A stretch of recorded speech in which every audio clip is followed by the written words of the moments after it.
Hello,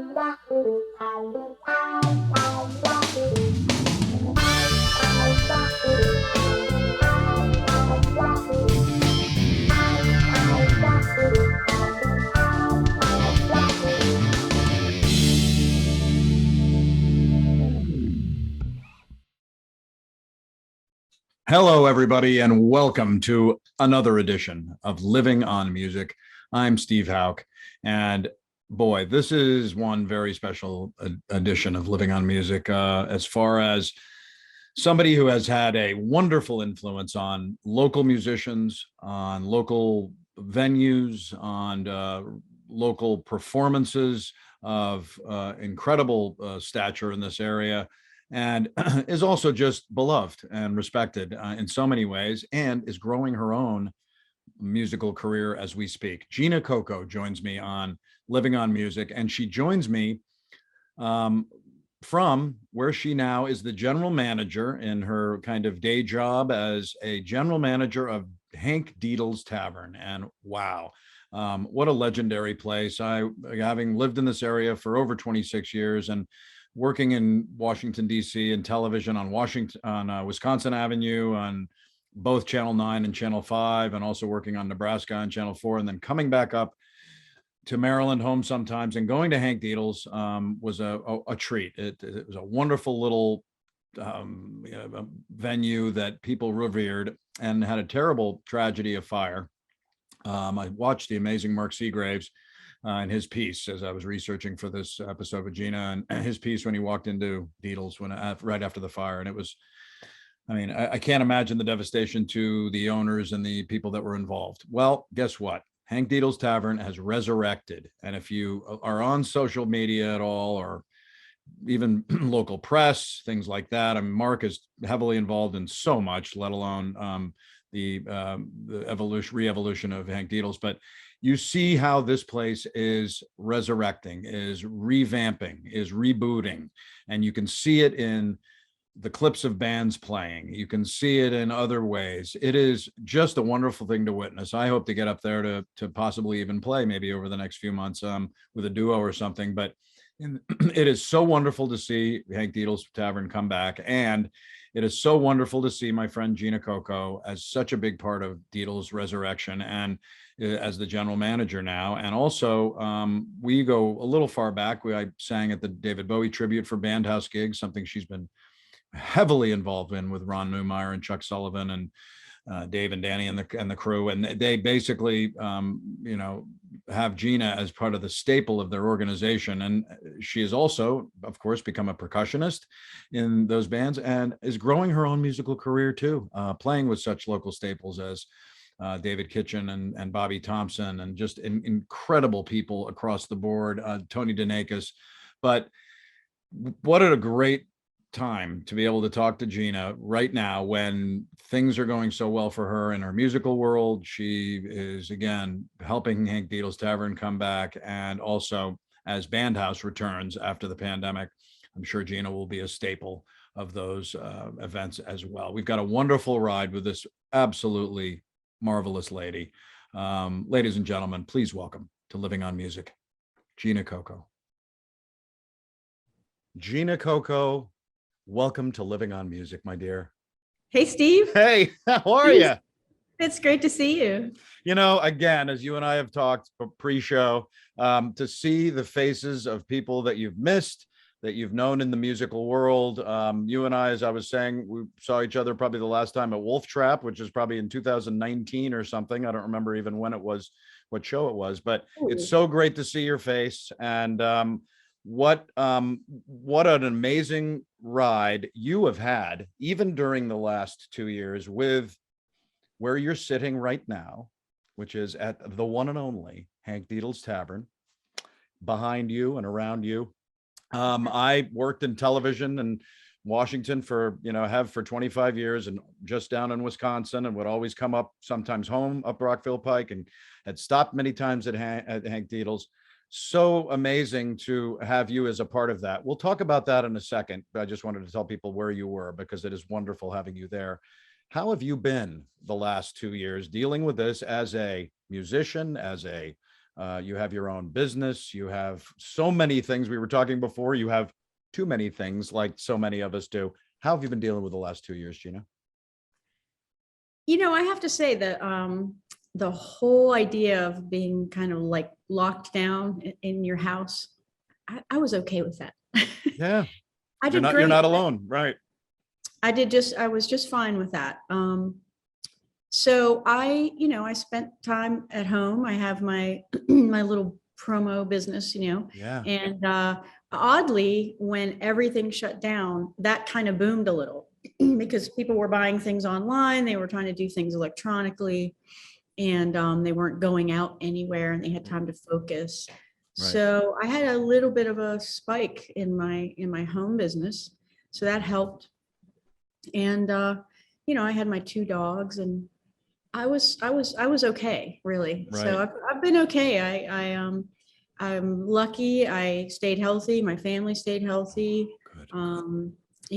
I just feel really lucky that I came out of that the way I did. So Well, yes, and you're sharing sentiments with the 110 plus people I've had on the show. You guys, because everybody has their way, and even Desson Thompson, who you know so well, had just recently said, he was actually thrived on that quarantining sense of songwriting.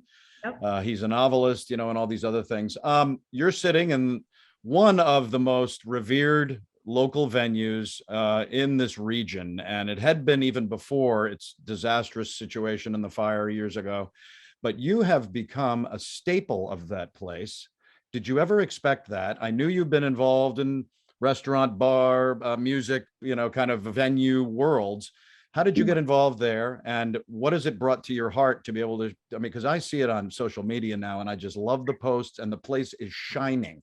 I mean, I want to talk about playing there at some point if I can with my duo, but Sure. how has it been for you to be a part of Hank Dietle's Tavern? The quick answer is that at some point I will know that this will have been probably the coolest thing I've ever done. Oh, man. Right. And I couldn't have planned it, like a lot of things that are great, in your life. I never expected. I played here twice before the fire. Wow. And I didn't frequent the place. I don't have the memories that a lot of people have. It's Right. interesting. A lot of people come in and we hear the stories. Right. So I don't have that like pre-fire feeling about the place. To me, it's really kind of just a new place. Yes. But I appreciate that people love it and they've adopted it and they have, memories and they're sentimental, Yeah. things about it. So it's great for that reason. But I never expected to do that. I never expected to be involved in this place. And it happened a little bit by accident. Yes. And Wow. I had a conversation with Tom Bowes Oh, about 2 or 3 years ago when they were still building. oh, We were on the phone and I just mentioned if they ever needed bartenders or something, might be kind of fun. And he filed that away. And when they were ready to, think about opening, they reached out to me and asked if I would help them as a consultant get the place open. And I've never opened a place. I've oh, always come into places that are established already. So I really didn't know what I was getting into, but I was home and they said, you can do all the work from home. We'll sure. pay it hourly. I said, well, let me think about it. And I came, Java Nation's right next door. I was there. I was seeing the Sidleys, and Nice. it was Patty Reese's birthday. Oh. I'm name dropping already. Please And, drop. Yeah. And I was there with some friends, and I texted Tom and I said, I'm next door. Are you going to be there? He said, yeah, sure. So a bunch of us came over and he gave us a tour, and it looked pretty close to what you see now. It was really pretty close to done. There was, tools and things, but he gave us a little tour, showed us, there's a downstairs. A lot of people don't know there's a downstairs. Oh. And I just knew. I just knew. I didn't even have to think anymore. I said, yeah, this is the place. This is it. And I'll never forget. Everybody left. Okay, bye. And I was going to my car and Tom was, I think he was taking something to the, out to the trash. He was walking with me and he said, well, just give it some thought. Take your time. And I said, no, I'm in. Oh, And he said, well, just think it over. I go, no. I'm like, at this point, I'm almost begging, no, I'm in. I'm serious. I'm interested. I just knew. oh, I mean, I just, I walked in here and I just looked around and I thought, are you kidding me? I bet. And I couldn't believe it. and even not being a part of the, the years prior, it's still, you knew kind of the reputation. I walked the other day Sure. when I was researching for us and stuff like that. I came across an incredible piece, a news piece by Mark Seagraves when he walked into the inside of Dietle's when it had burned. Yeah. And having only been in there a few times myself, I was heartbroken to even see that now. It had to be an incredible reboot as you got involved, even not having a huge history behind, to jump back in and make that place what it is now, which, I mean, I look at the gigs are booked all the time. It looks like people are having a blast. How did it feel for you, for people like Tom Bose and Sarah and Alan to get this wonderful venue back up and running? Well, there definitely was always the feeling of like an underdog feeling, and we had all these people behind us rooting for the place and loving the place and wanting it back. And I think that's so unusual for many, many businesses. Businesses open every day, but because of the history of the place, so many people were rooting and willing to pitch in. It's astounding the number of friends and people in the community that donated materials, time, skills, labor coming in. It's like, you see the stories of somebody's house burns down and the whole neighborhood comes, builds the house. Yeah. It was like that, and so you could feel that everyone was behind it and wanted it and couldn't wait for it. It was highly anticipated. We had the two big fundraisers. I got to play one of the fundraisers. And so it just felt like this is this thing everybody wants, Oh, that's so wonderful. It really was moving because one of the last times I went to Dietl's prior to the fire was with my editor at Fox 5, who I did all these kinds of amazing things with. He helped me win Emmys. We won them together. And his name is Kevin Colgan, and we just celebrated his 10th anniversary of his passing. And Dietl's was just a part of us too. Well, look, we're going to dive into Gina's musical world in a moment, and it's going to have some Dietl's in it. It's going to have some other things. I can't wait to take this ride with Gina. But let's dive into a band playing at Dietl's. And this is a wonderful clip from Artie Hill and the Long Gone Daddies, where he changed the lyrics to laud the sound woman that evening, which happened to be you, because you do it all the time there. In fact, and I will mention this to people now, and hopefully they've seen the Steve Forbert show, but Steve Forbert played there not long ago at the end of last year. And we just did a show and he mentioned Gina as the sound person and had a wonderful time. And we showed that Lennon song and it was just an amazing experience, but it's building, it's rocking. You guys are flying along. Artie Hill, give a quick nutshell about Artie and what his band world is. So I have to confess, I hadn't seen the band until I saw them here. Sure. And so I guess I was working that night or something, but I came in, and they just blew me away. They are just fantastic. I mean, wonderful. When you say the real deal, right? They're the real deal. That is just and it's an incredible band. And he's just fantastic, and the music is great. And there's two-step dancing happening, and we have Ben Pajak comes in sometimes and does like a two-step lesson for no charge, and you don't have to have a partner. And people come in and they learn to two-step with him. And can I name drop and tell you that we didn't know that she was here? I think it's okay to say this now. Yeah. Ricky Lee Jones came here. We didn't know. I guess Ben, I haven't had a chance to ask him, but I guess he knows her somehow. And he lives in Annapolis, and she was in town to play Ram's Head. I don't really know the backstory, but somehow he let her know there's this place you got to come, and he was teaching a lesson that night. Oh, wonderful. And it was Jess Elliott, and she was here totally anonymous. And I checked the cameras later. I said, I had to check the cameras, and there they were, two-step dancing on this floor right here. Oh, And we all couldn't. We just were beside ourselves. I mean, I was 6 feet away from Ricky Lee Jones. I had no idea. oh, that is spectacular. Isn't that great? Had a chance but I love that we didn't know. Actually, it's almost better. No, exactly. That makes it all the more. Got to come. Yeah, she just got to come and have fun. Yeah, I interviewed her about 2 years ago, and just was a stellar conversation with such an amazing woman. It's on livingonmusic.com, and it's such a wonderful interview. Here we go with a little bit of Dietle's live with a song that was called "Take It Out on Tina." And here's Artie Hill and the Long Gone Daddies at Dietle's, where Gina is sitting right now, with a little bit of "Take It Out on Gina." Gina's devil, remembering how you sin. And it's Gina who you'll blame tonight when you do it all again. Take it out on Gina. Baby, Gina ain't wonder, babe, I hope she don't see it. Put the stress to her name, I'm gonna be her. Oh, the shame comes around. Take it out on Gina. Hey, Gina, little Gina.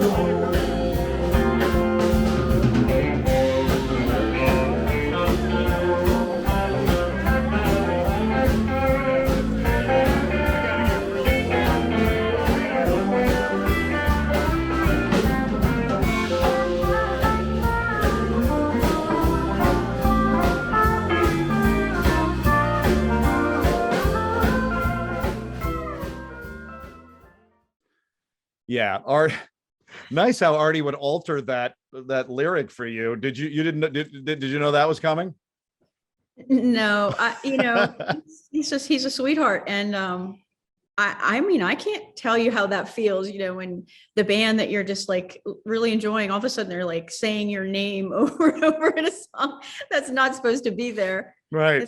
I was like a little giddy schoolgirl, Oh, it's beautiful. It shows it shows the respect that you gain even in those wonderful ways. And that happens. I think it really shows how intimate the place is. It lends itself to having artists in here, even like Steve Forbert, and people are close and you can talk and you can interact and have that, kind of have that interaction with the artist. She was Absolutely. Another quick clip of a song I wanted to show too was King Soul, and that is one wild band. What is their deal? And I've seen them dressed in full orange. They dress the same largely in their group. What are they about? They're they're stylish. If not, they're nothing but if not stylish. They played our opening weekend. Oh. Okay, they played our grand opening weekend, and it was a full-on party up in here. And I actually have some video on my phone somewhere that I never posted, where we all got on stage with them at the end, and I just took my phone and I went around to all the musicians in the band, and it is fun. I'll have to see if I can maybe get that to you. But I love it. But they are, like I've said many times, you cannot be in a bad mood. I think that the last time they played here, I was just tired or something. And I was just kind of feeling like I was just dragging, and I came in here and I was looking forward to seeing them because I know, they're always just fun. I love them. I love those guys. They're all great guys.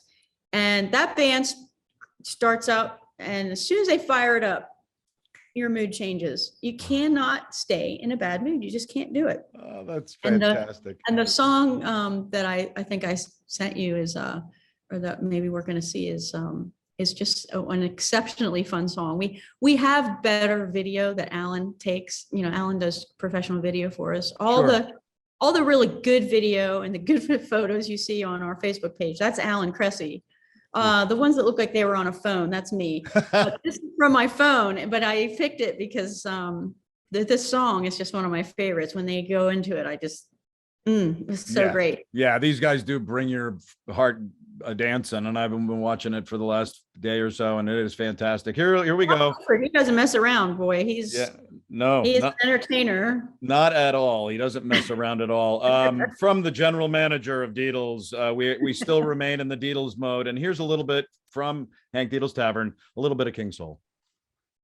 Everybody, give a round of applause. Hank Dietle's is back, y'all.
Those guys are something. I love the whole look, and his lead singing power is fun. To mention another band, and I go back a little bit. I played alongside David Kitchen at the Bowie tribute and at the Elvis Costello. He is one stellar mainstay of music in this area, and the Thrillbillies are no exception. I mean, I love them too. They're part of Dietle's kind of re-evolution and excitement too, and also the addition of the one and only Johnny Castle. Of course. Yeah, they play here once a month. They have a nice little residency here, and we're glad to have them. Oh. It's funny, I was thinking this a few weeks ago. I live out in the Annapolis area, and they play and they still are they play every month at JV's. And, so often it's just so far, for me to get there. It's like an hour and a half from my house. And I would see that they were going to be there, and I would just have such terrible, FOMO. Right.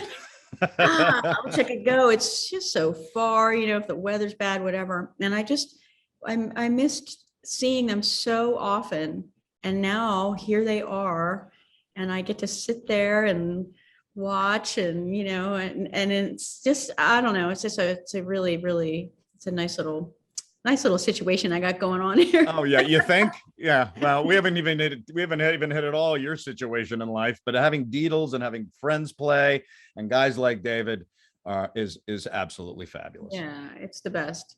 So yeah, they're fantastic, and it's nice to see Johnny Castle back, back in the saddle. He looks great. It sure is.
So look, we have focused on where you're sitting and where you're such a big part of and have been part of the re-evolution of Dietle's.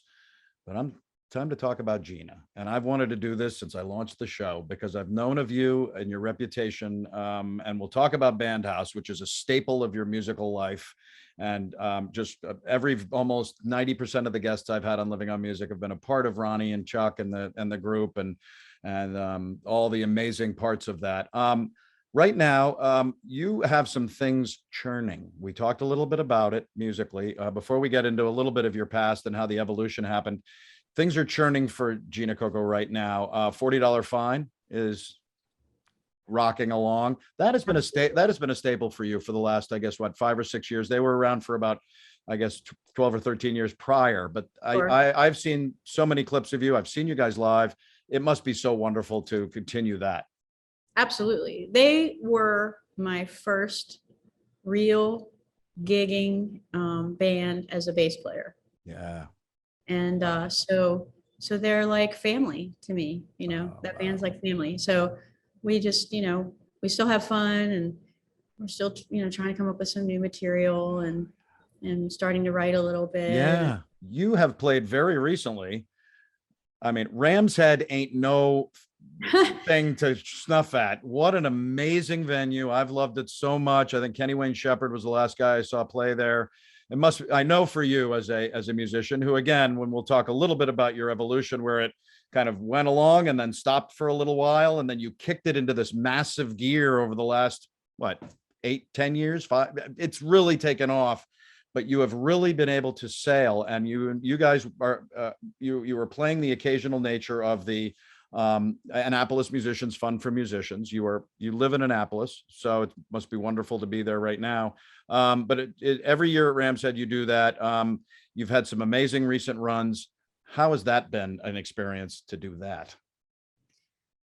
Well, I mean, I hate to sound cliche or trite, but it's a dream come true.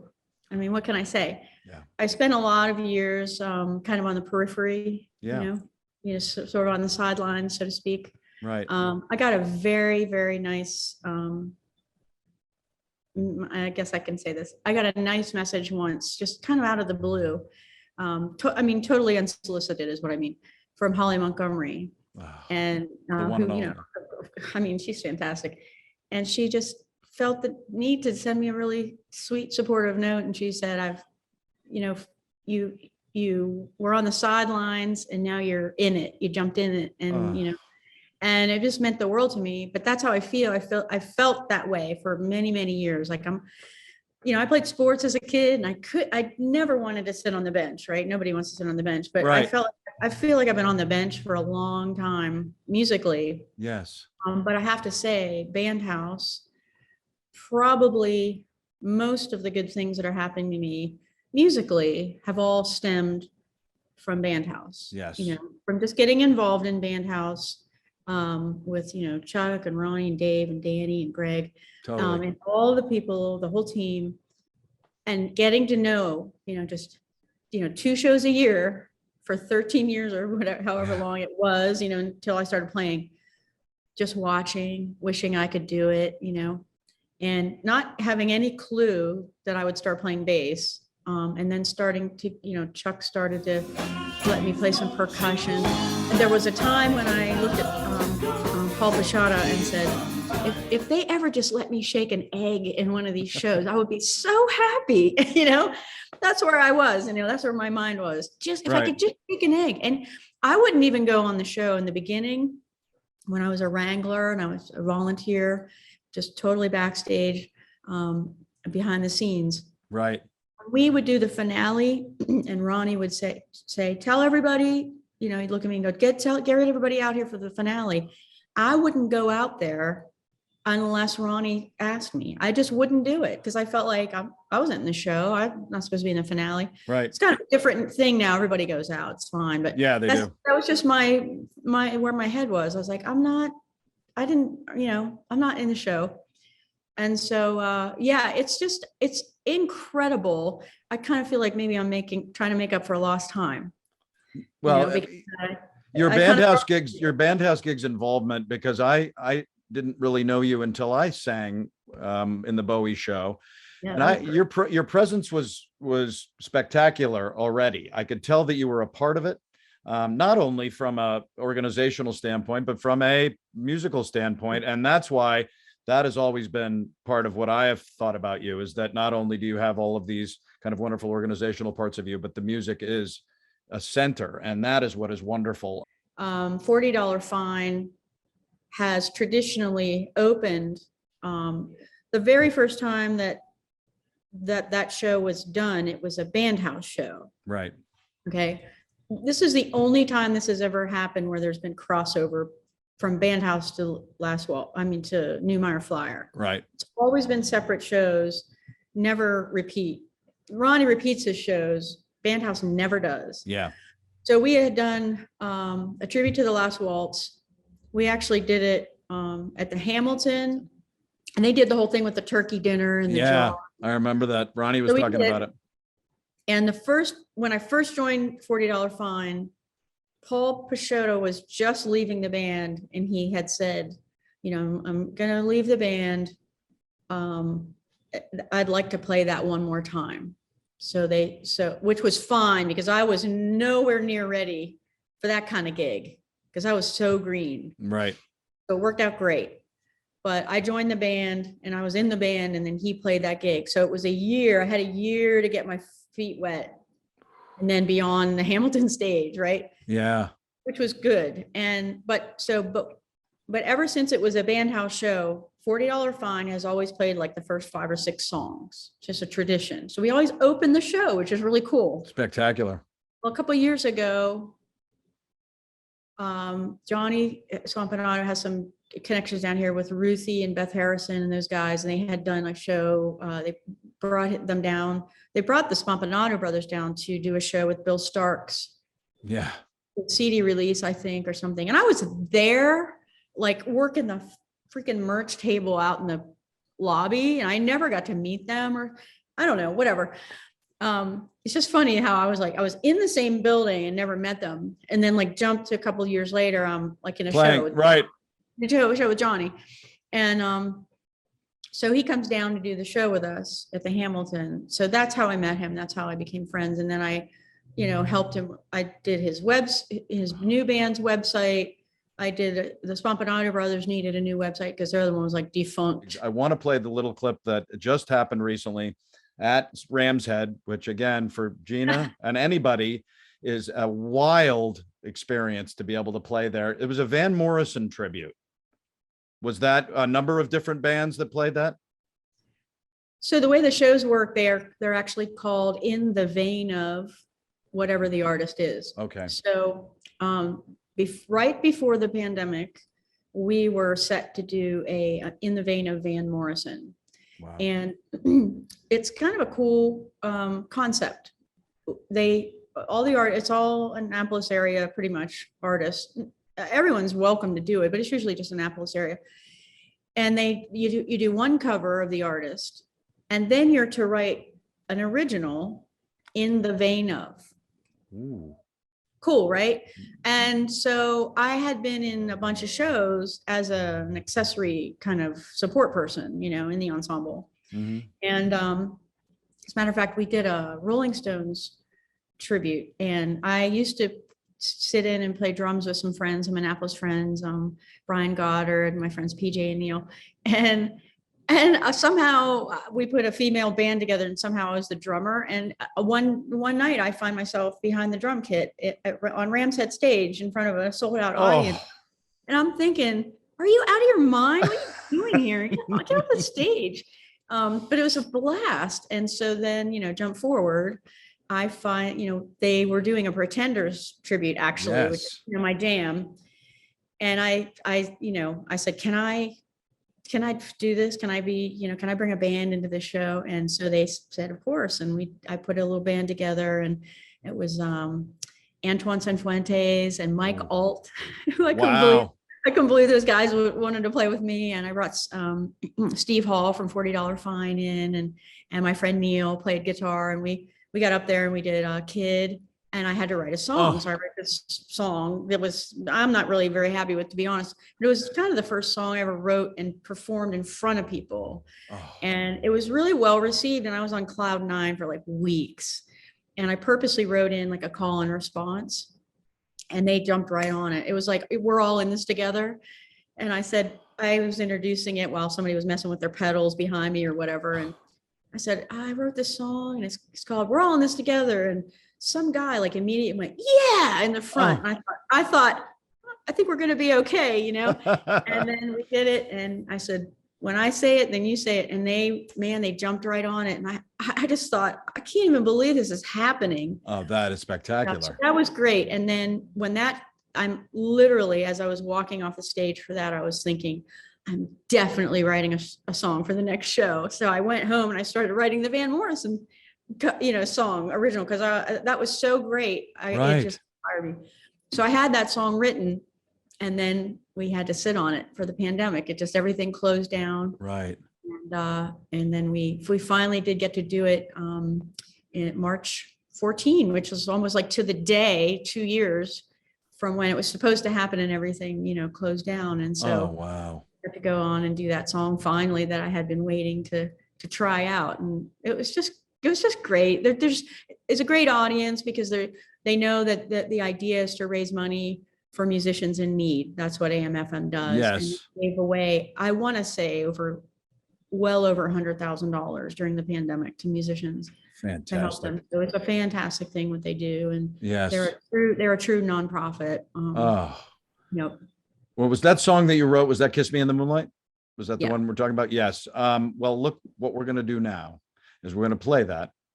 This is an original song from the wonderful Gina Cocco. And actually, we're going to show what she was talking about, her little Ram's Head triumph of playing it at the AM/FM. And it's also going to go into a little bit of that song right where she's sitting in Dietle's. And what you loved about this, and I loved the way you said this earlier, was that I had no idea people were going to be dancing to this. I didn't know you could dance to it. And when, that didn't happen at Ram's Head, of course.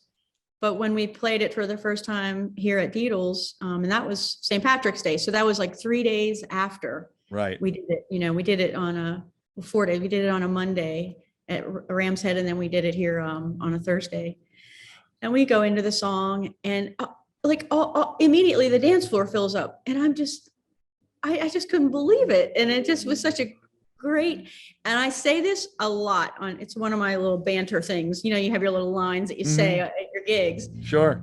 So the band has heard me say it many times, but I like to let people know one of the best compliments you can pay a band is to dance to their music. Yes. When you're playing music and you look out and people are dancing, there's not much better. Really, there's not much better reward. But when it's a song you wrote and you didn't even really know that you could dance to it until you saw it happening, it was just it was just a great, really, nice moment. And one of our friends, Mike, who comes to a lot of our gigs, caught it on video and gave it to me. And I thought, this is great, and you might not see this what we play, but at the very, very end, I say, I didn't know you could dance to this song. Oh, that's great. And then I'm about 10 seconds later, somebody next to him said, it's absolutely danceable or something like that. And I must have watched that like 15 times, what is it? Who was that? Right. Well, especially when you wrote it back when, and then it kind of sat and you're waiting to be able to get out and play it. And then, oops, Ram's Head sold out, and then Dietle's dancing. Yeah. Well, here is a little bit of Gina's original music, which again, I think is probably going to be coming out in force over the next few years, I would think, because of the way you are. Here we go with $40 Fine playing a little bit of Kiss Me in the Moonlight. Me and my guys. Why don't you kiss me in the moonlight? Come on, baby, now side to side. I said I wouldn't, but I think I might. Why don't you kiss me in the I tried to tell you what I couldn't show. There were so many things I didn't know. My heart, my brain, I can take a little love and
Well, there you go. That is Gina Cocco's original song, Kiss Me in the Moonlight. And again, at Ram's Head and at Dietle's, and you're writing your own songs and you're playing I mean, look, your evolution was something extremely special after your birth outside a couple hours outside of Pittsburgh in the mid 60s. I mean, you basically played in high school a little bit, didn't really do a lot in college. After college, joined a band, and then you said you gave it up for a while. What was that reason? And then what caused you to kick back in? Oh yeah. Well, I put a band together like 25 years ago or something with a friend. And we put a lot of time into it. And I was playing keyboard, piano was my first instrument. I was the lead singer, and I just didn't have the confidence then. And I Right. didn't have a very strong voice because I didn't have the confidence. And we went out, we had a couple of gigs, and we played one gig at a bar in Virginia that I can never remember the name. And I think it was Fat Tuesdays. Oh. And I don't think it's there anymore. And I'll never forget this. A friend did sound for us. And at the end of the night, I'm just saying a friend, just in case he knows it's him. I don't want to out anybody. That's why I'm not saying your name. A friend came and did sound. And then at the end of the night, handed me a tape straight from the board. Yeah. Yeah. I can see your face. Exactly. For somebody with no confidence. And it was like almost like isolated vocal Oh my God. of me. And I was struggling through that whole gig because my rhythm section, it was so loud. Oh, And I just wasn't there yet. And it was intimidating, and I couldn't hear myself. And I was such an amateur, so I didn't know. And I was just, let me see how that sounded. And I put the tape, in the car on the way home, and I was mortified. And the next day I called the drummer and I said, I don't want to do this anymore. And I broke up the band, and he said, neither do I. I don't know. He was frustrated too. right. I don't want to do this anymore. I was embarrassed. And I got it in my head. I have no business singing, or I'm just not good enough. I'm just not good enough. That's what it was in my head. Right.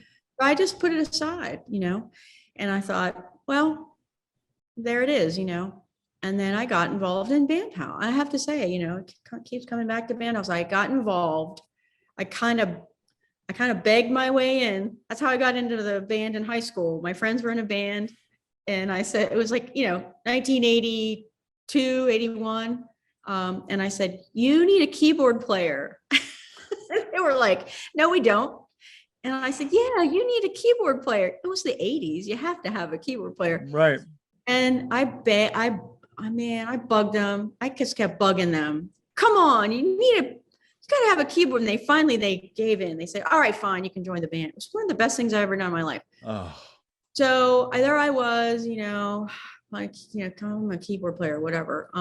But I get into Bandhouse, and I kind of beg my way in, come on, I want to be involved in this, and just being around it, you know how they say you just have to show up. Sometimes you have Right. to show up. So I feel like that's what I was doing. I was just showing up, like, yeah, just be around the music, be around the musicians. And it was years of yearning to do it, yes. quiet desperation. Did you join Bandhouse before you played bass?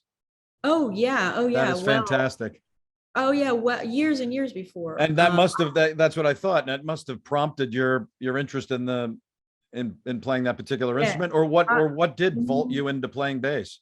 No, it was an accident. Chuck Levins, no, right?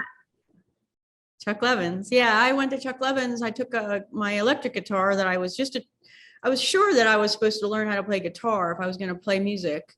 And I just never took to guitar really. And I took my guitar in, have it set up. The PRS guys were there. So I took it in, and they had like appointments, and they said, oh, it's going to be about 2 hours. Right. So I go all through the store playing with everything. I go in the percussion first, the drums, the keyboards, everything. What was left, the bass area. And I'm thinking, I had a bunch of bass playing friends. I'm thinking, what's up with this bass thing? So I go in, and I called the guy over and I said, just set me up with something. You know, I didn't know what I was doing. He sets me up and he walks away. And I'm going to tell you, I felt instantly musical with that instrument. I just Oh. felt like I could play it. It just Wow. felt good to me.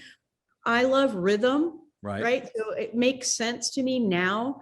And I would think of, I mean, oh, let me think of a song, and I think of like a Pink Floyd song or something, and I just start kind of picking it out. And I was like, what is this? You know, what is this magic? And I put it down and I thought, all right, you know, I'd like to try things. You know, I'm a curious person. So I'm like, oh, I'm going to do this now. And my friends like Right. to tease me, you know, oh, is this what she's doing for 6 months? You know? And I thought, I'm going to think about this, but I think I'm going to maybe buy in a couple months, I'll get an inexpensive bass and see what this is all about. So I did. I went, I got like a $200 Ibanez, and every morning I would get up, make my coffee, and I'd sit down. I would just learn songs, and I just like immersed myself. I loved it so much, and I couldn't believe it. I was like, all my life, I was Oh my 50 years God. old when I started playing bass. Right. All my life, why didn't anybody ever tell me about the bass? I played all the other instruments. I've been a drummer in a band, but not a bass player. And I just took to it, and my friend Paul heard that I was playing and went $40 fine, you know, needed it because he was leaving the band. He said, you know, Gina's playing bass now. And I knew all the guys, and they were like scratching their heads, you know, really? Okay. So Bruce called me up and he sent me 9 songs. It was like, if you know, it was for anyone who was going to audition for the band. If you could play these 9 songs, you're kind of covering all the ground, you know, that we do. Right. No, some challenging stuff on there. It was like, with a little help, you know, for a beginner, with a little help from my friends. So we're standing there. There was 2 NRBQ songs in there. It was no joke. Play That Fast Thing was on there. I kid you not, I spent like at least 8 hours, not every day, but almost like 8 hours a day, learning how to learn bass and hear bass lines and practicing. And I went into that audition with no charts, nothing written down, which I didn't know was like a thing. I didn't know that was like a thing that they were going to think was cool.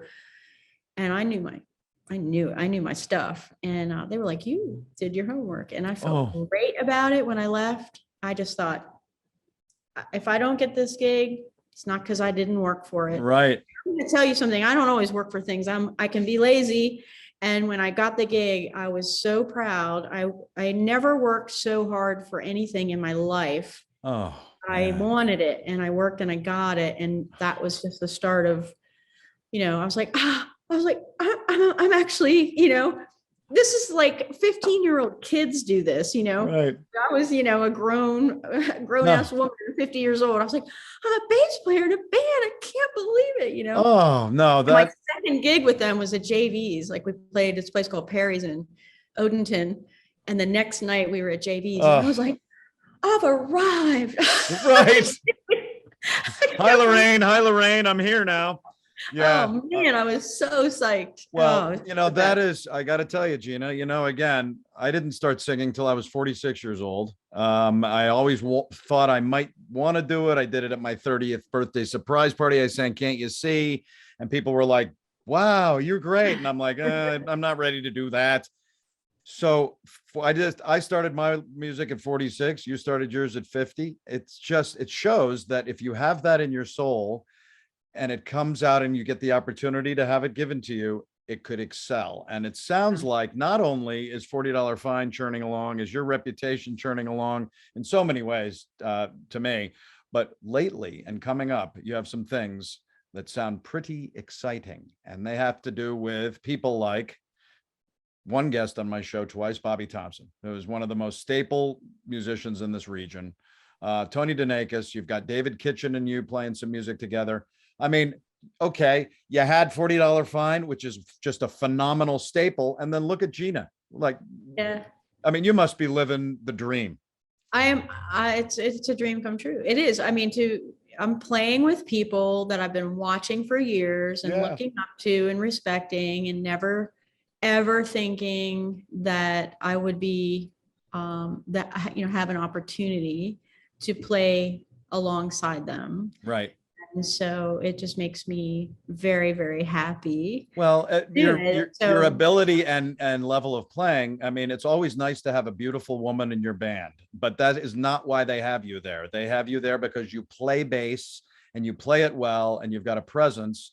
And I've been watching your videos of different things you've been doing, and it is, I mean, what is in your current kind of practice to continue to grow your bass playing and your singing? Because it's elevating and elevating. We just saw you do your wonderful Kiss Me in the Moonlight. I can see this is kind of expanding with what is the way you keep growing your musical world right now? Just playing and keeping at it. It's interesting that you asked, because we haven't talked about this for Right. you to know, to ask that question, that I would actually have an answer. Yay. I had a conversation recently with Johnny Castle. Oof. I was watching him play some of the same songs I play with $40 Fine. And I just feel like I'm kind of plateauing, so I was talking to him, and maybe we could have a little bass hang someday. You could show me a couple of things. And he's just super generous. He's absolutely no problem.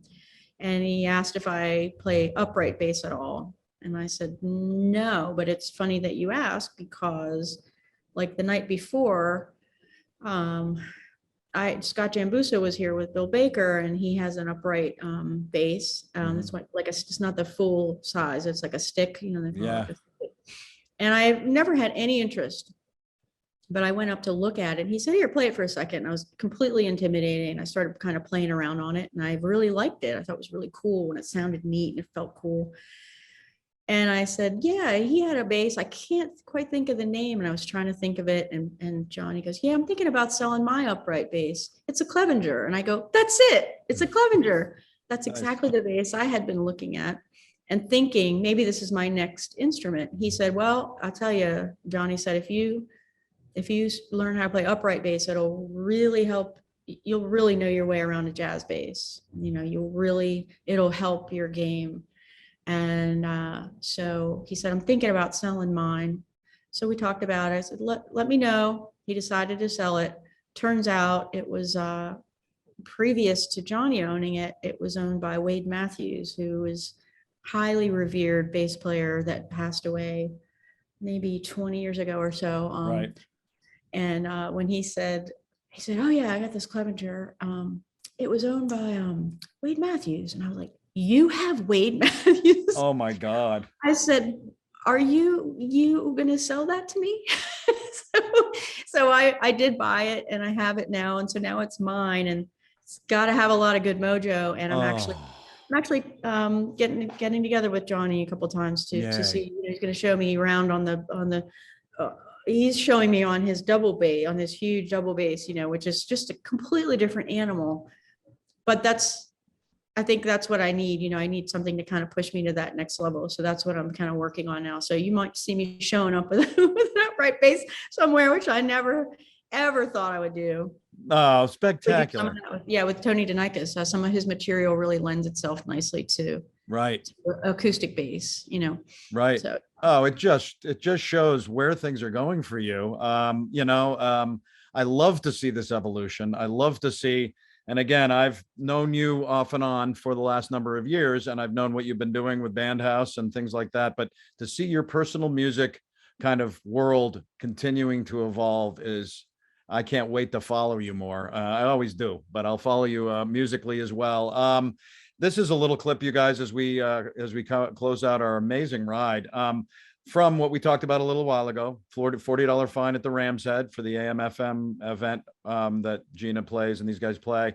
And this is just a perfect mood song for what's going on with this lady right now, because it seems like she is on the bright side of the road.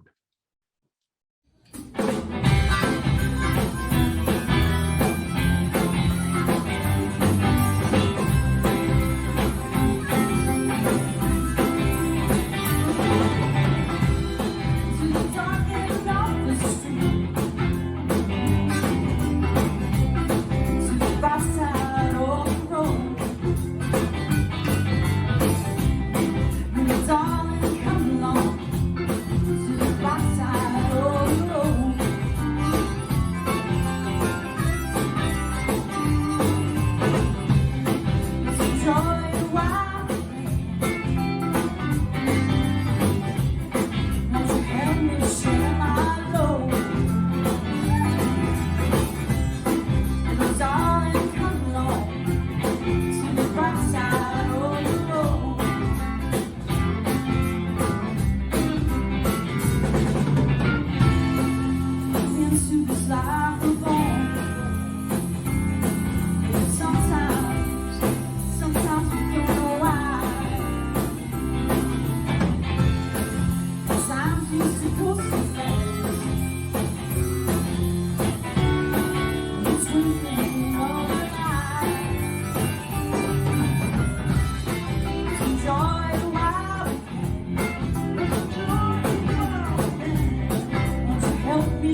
Gina, you talked a while here about the development of yourself as a musician, how it came late in life, but the music was always in you. You could tell that.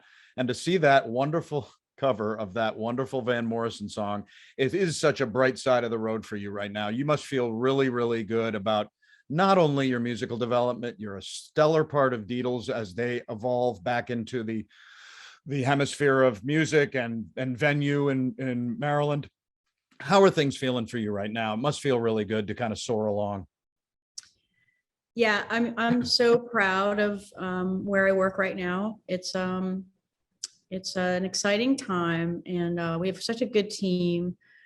Tom, Alan, Sarah, Lisa, who does our Yes. booking, Health is part of the Yes. team, and we all get along great. And there's a line in one of my favorite movies, Broadcast News, right? Yes. Where We just lost William, and I was devastated because yeah. of that. But yeah. I think William says to what's his name? What's the other guy? Oh, Albert Brooks. Albert Brooks. Thank you.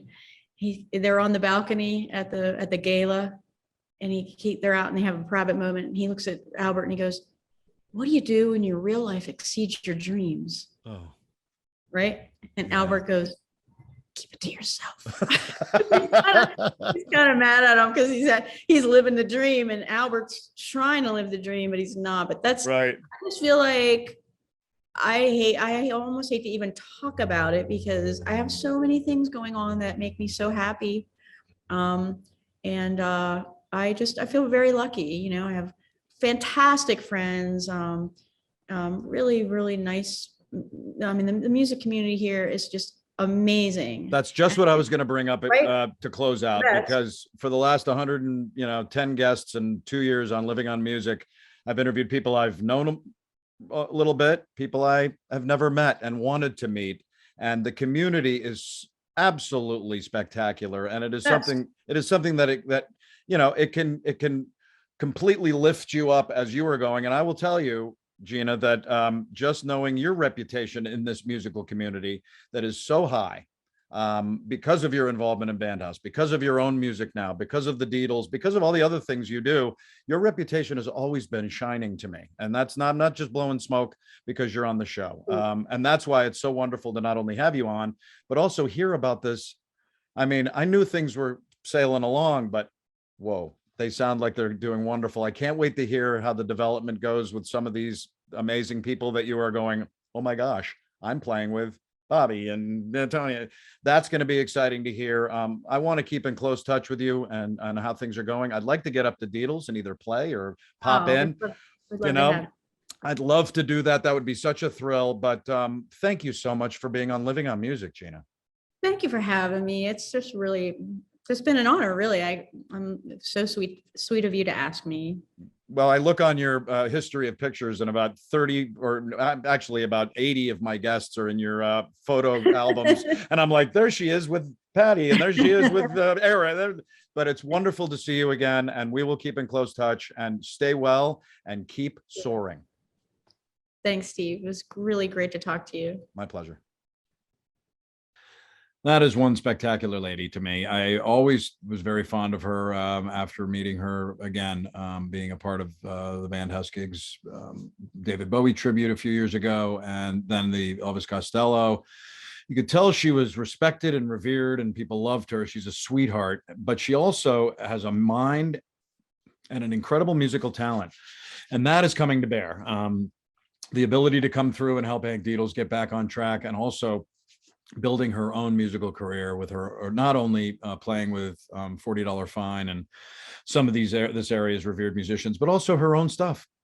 She's writing her own music and playing, in her own group sometimes too. So again, Gina Cocco, love you. Thanks so much for being on Living on Music. We are going to keep in close touch, and please keep me posted on how you're doing. If you could go to the YouTube channel for Living on Music. We just got our 100th subscriber, and it's not a million, but it is growing. And I went on later in my evolution of Living on Music. We usually were going through Facebook and then just popping stuff over to YouTube. Now it's much more a launch there, much more involved. and 100 subscribers. So please, if you haven't subscribed yet to Living on Music with Steve Houck on YouTube, please go there.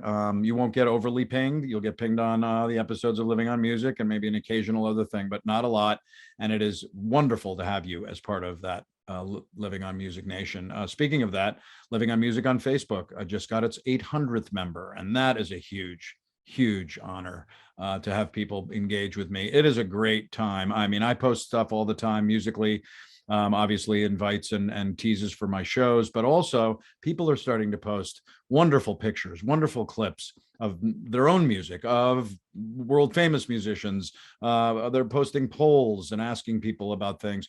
It's become a real center of music, and it's very, very entertaining, and again, honored that people are involved. So go to Living on Music with Steve Houck and become a member of the Living on Music Nation there. Also, if you're a podcaster and really love the podcast world, sometimes people are too busy to really sit down and watch something, or they will do that on a rare weekend or on an evening late.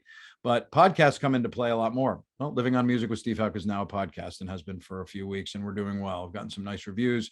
So you can see it like here on Spotify, but also you can go to Spreaker.com, Living on Music with Steve Houck, and that has the whole list of exactly where to find my podcast on a whole different type of podcasts like Google Podcasts, Apple Podcasts, iHeart, Spotify, as I said, and then some other ones are on there. And so go to Spreaker.com, or just go to your podcast favorite.